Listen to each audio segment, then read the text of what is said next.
be with you. A reading from the Holy Gospel according to Luke. On the way to Jerusalem, Jesus travelled along the border between Samaria and Galilee. As he entered one of the villages, 10 people with leprosy came to meet him. They stood some way off and called to him, "Jesus, Master, take pity on us." When Jesus saw them, he said, "Go and show yourselves to the priests." Now as they were going away, they were cleansed. Finding himself cured, one of them turned back, praising God at the top of his voice, and threw himself at the feet of Jesus and thanked him. The man was a Samaritan. This made Jesus say, "Were not all 10 made clean? The other 9, where are they? It seems that no one has come back to give praise to God except this foreigner." And he said to the man, "Stand up, go on your way. Your faith has saved you." The Gospel of the Lord.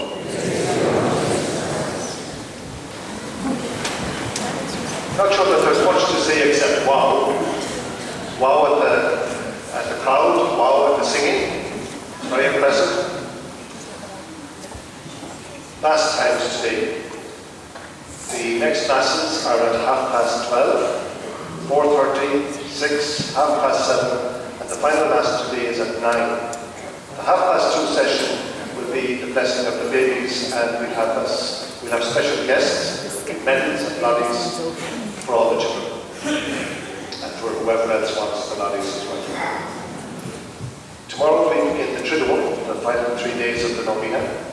You might like to encourage others to attend these last 3 days and to benefit from the great festival of faith. Times of tomorrow's sessions are available on the little brochures on the doors of the church. Tomorrow is also our Reconciliation Day. We will celebrate the sacrament of reconciliation as a community at the 9:30, 11:30, 4:30, 6, and 7:30 sessions. All the other sessions we will have Mass and the possibility of individual confession for those who wish. Tommy, 4 years of age, and he goes with his granny into the local shop. And Granny knows the man behind the counter. And the man behind the counter gives little Tommy, 4 years of age, a mandarin orange. And Granny looks down at Tommy and says, "Now, Tommy, what do you say to the nice man?" Tommy looks at the mandarin orange and gives it to the nice man, and he says, "Peanut." What is it? Peanut. Sometimes it's hard to say thank you. Now, imagine Tommy. Tommy is your son, or your grandson, or your little brother, or he's the kid that you're minding. And I want you to imagine that you're on a beach with Tommy, or in a supermarket, or at a fair somewhere, and you lose him. Imagine you've lost this 4-year-old in a crowd of houses. Imagine the panic. Sweet Mother of God bears the child. Imagine the panic. 6 hours later, Tommy is found, safe and well, and eating an ice cream. You can breathe again, because you were terrified, terrorized that something had happened to a child, and now you're grateful that the child is all right, that nothing has happened, that you can breathe again. So those feelings of panic, terror, and feelings of gratitude, thankfulness, that I'd like us to go back to that gospel. You see, I don't know if you've ever met anybody with leprosy, but it's a poor person's disease. You don't get leprosy unless you're poor and in bad health and malnourished. It's an awful disease. So I've no doubt that those 10 folks who were cured by Jesus, who were cleansed by Jesus, were grateful. They went off cheering. But one of them had learned the secret of gratitude. That's what I'd like to speak about today. The secret of gratitude. In the States, there are scientists who study gratefulness, gratitude, thankfulness. And there was this big study with thousands of people. It was a very interesting study. They had a huge group and they divided them into three. The first third of the people, they said, what we would like you to do now is to keep a diary of events. And every night before you go to bed, we'd like you to fill in your diary the good and bad events that happened to you during the day. So that was the first third. The second third of this scientific study were asked to, yes, keep the diary of events, but at night they were asked to note the unpleasant experiences of the day, the bad things that happened during the day. And then the third group, they too had a diary, but the third group were asked just to note the things for which they were grateful at the end of the day, the good things that happened during the day. And in this scientific study, these scientists proved, after a period of time, that the third group, the folks who had taken note of the things for which they were grateful at the end of the day, that third group were more alert, more enthusiastic, they were more determined, they were more optimistic, they had more energy, they had less depression and stress, and they were more likely to help others. The scientists said, being grateful is actually good for you. It's good for you physically, it's good for you psychologically, it's good for your health to be grateful. So it's from that perspective that I'd like to talk about today's theme. One Lord, one faith, one baptism. And today we're invited to think about humanism and other Christian communities, Church of Ireland, Presbyterian, Methodists, as well as Catholics. And you see, a preacher like myself has a whole pile of different angles from which you could take that particular topic of humanism, or how we relate with other Christian communities. And one of the ways that we could take that particular topic is to look at the things that divide us. And one of the main things that divides Christian communities is that, the altar. Because many Christian communities can't gather around the table of the altar and celebrate the Lord's Supper. If we had a group of Presbyterians, Methodists, Church of Ireland and other Christian communities here with us Catholics today, we would not be able to share the same Lord's Supper. And that's a scandal. But actually, what can we share together? I was thinking a little bit about that. And another word for Mass that we use is Eucharist. Eucharist. We come here today to celebrate the Eucharist. And those of you who are Greek scholars will know that Eucharist comes from a Greek noun, which means thanksgiving. So maybe we can't come here together to celebrate the Lord's Supper. We can't celebrate a Mass that we can all agree on. But we can come together to celebrate the Eucharist. Thanksgiving. To be grateful, to be thankful, to be full of gratitude to God for the one Lord, for the Jesus who came to redeem us, for the one faith. Okay, there are theological difficulties, but more or less it's the one faith and the one baptism that all Christians share. And not only are we grateful for those things, but we're grateful for all of life, for all of God's creation and all of God's gifts to us. So that's the perspective from which I would like to think about humanism. Gratefulness.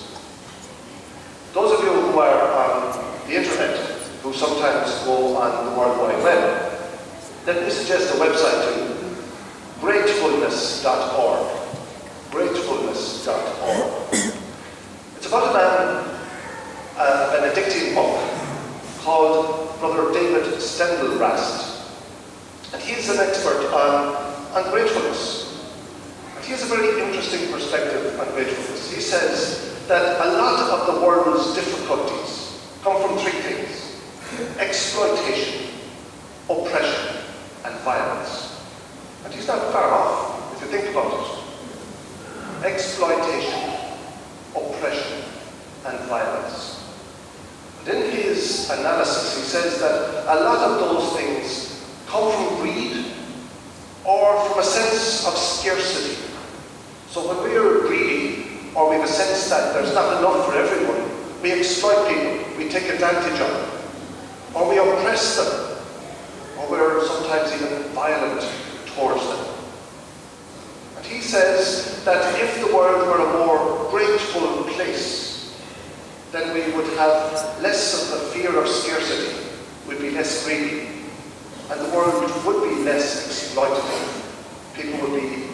There'd be fewer people oppressed, and there'd be less violence. It's a big thought, a very big thought. But it's actually well worth a study. Click on gratefulness.org. And Brother David introduces this idea of gratefulness not only in ecumenical dialogue, but in interfaith dialogue between different religions. The importance of being grateful. I'm a Redemptorist. Father Michael, Father Paul, Father Paddy there are Redemptorists. Brother Dermot in the sacristy, we're all Redemptorists. And we have a particular reason to be grateful today. It's 20 past 11, or nearly 20 past 11. At this very moment, in a place called Tarragona in Spain, 5 Redemptorists are being made beati. They're being beatified. It's the next step below canonization. These were 4 Redemptorist priests and 1 Redemptorist brother who were martyred during the Spanish Civil War in the late 1930s. So today, as Redemptorists, we thank God for them, for their fidelity to one Lord, to Jesus, the Redeemer, to one faith and one baptism. Thank God for them. Let me suggest something here today to all of us, which I think would actually help everybody be happier. There are another 3 days after today in Novena. I'd really like you to think about doing the following.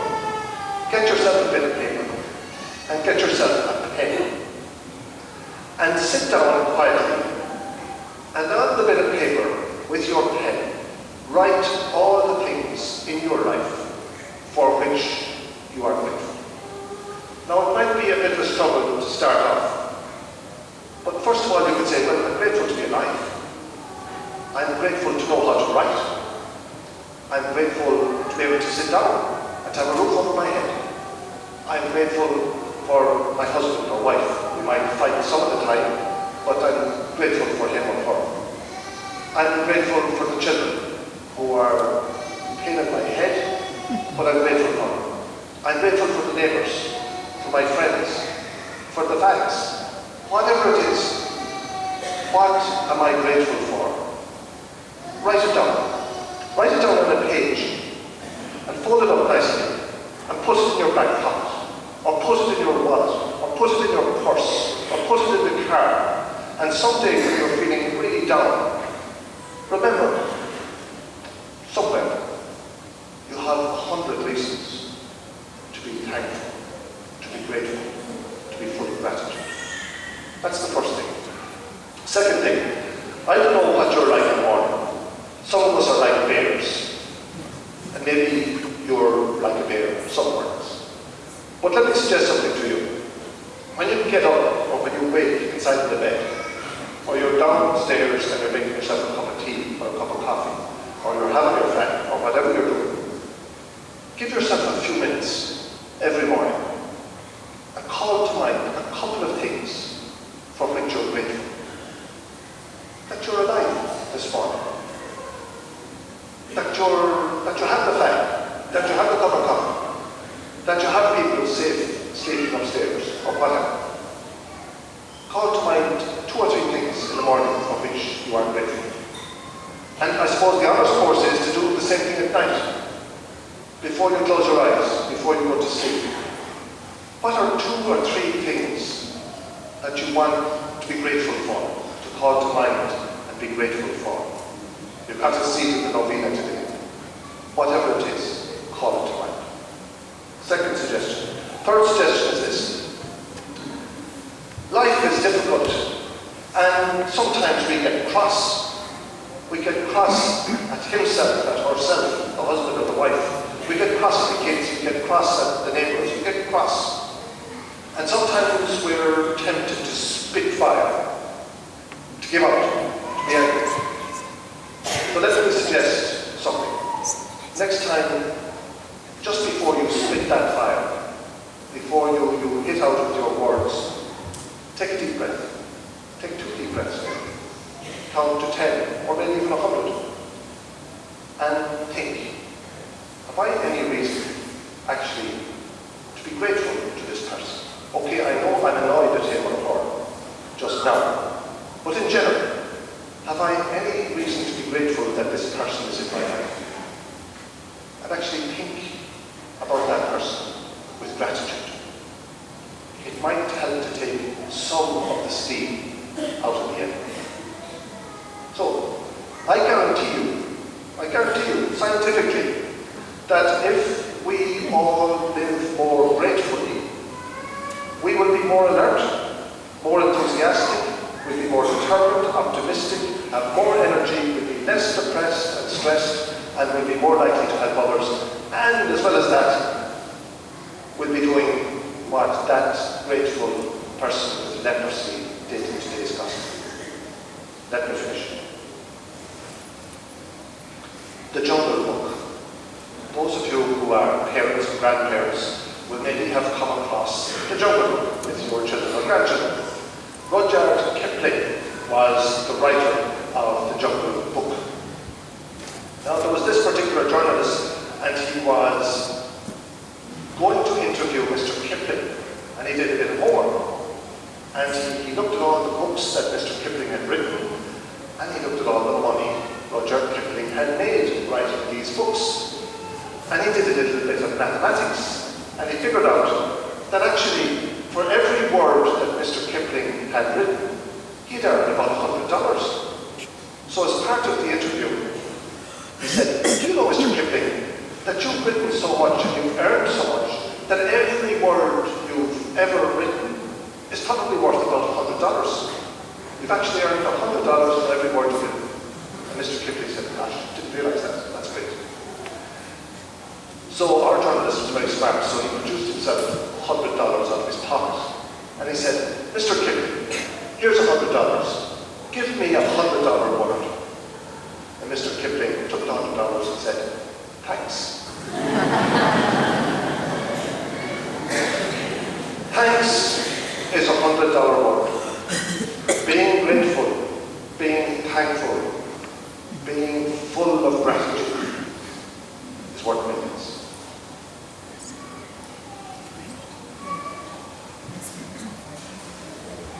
Let me read for you some of the petitions that have been sent in. Dear St. Gerard, I was at the healing mass at 11 o'clock on Saturday, and during the anointing, the pain in my back just vanished. But thank God for that. I had only asked that I be less grumpy when I had pain, and you helped take the whole pain away. Thank you. I'm doing the Novena so that my son and his wife may have the baby that they both long for. But please God, there'll be a second baby. Dear St. Gerard, this Novena for me is one of thanksgiving. I attended Novena here over the last 3 years when I couldn't conceive. But miracles happen, and thank God I now have 2 children. Dear St. Gerard, thank you for my jobs and helping me to pay my bills. Thank you for my home and car. Thank you for my children and my health. Thanks for peace of mind. Thanks for everything. That's actually the kind of thing I was thinking of, that you'll keep in your word. Thanks, St. Gerard.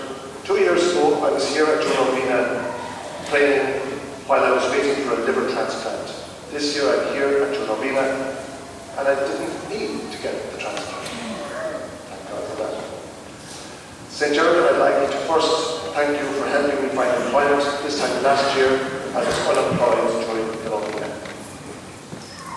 Dear St. Gerard, please give my mom the strength and energy to fight cancer again and overcome this long battle.